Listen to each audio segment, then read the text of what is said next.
ഇഫ്താറിന് സ്പെഷ്യലായിട്ട് ഉണ്ടാക്കാൻ പറ്റിയൊരു സ്നാക്സാണ്. അതിനുവേണ്ടി ആദ്യം തന്നെ മസാല ഉണ്ടാക്കണം.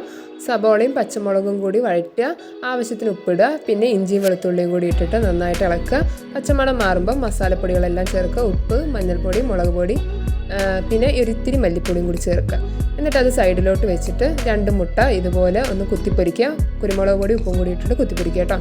എന്നിട്ട് അതൊരു ഭാഗത്തേക്ക് മാറ്റിയിട്ട് നമ്മൾ 1 കപ്പ് വെള്ളവും അത് നന്നായി തിളച്ച് വരുന്ന സമയത്ത് അതിലോട്ട് ഗോതമ്പ് പൊടിയും ചേർത്തിട്ട് നന്നായിട്ട് ഇതുപോലെ കുഴച്ചെടുക്കുക കേട്ടോ. കുഴച്ചെടുത്തതിന് ശേഷം ഇതുപോലെ റൗണ്ടായിട്ടാണ് ഞാൻ കട്ട് ചെയ്യുന്നത്. നിങ്ങൾക്ക് ഇഷ്ടമുള്ള ഷേപ്പിൽ ഉണ്ടാക്കുക. ഒരു മീഡിയം തിക്നെസ് വെക്കണം. എന്നിട്ട് നമുക്ക് മസാല ഇതുപോലെ വെച്ച് കൊടുക്കാം. ഇനി ഞാൻ ഇതുപോലെയാണ് ഇന്ന് ഉണ്ടാക്കുന്നത്. നിങ്ങൾക്ക് ഇഷ്ടമുള്ള ഷേപ്പിൽ ഉണ്ടാക്കാം കേട്ടോ.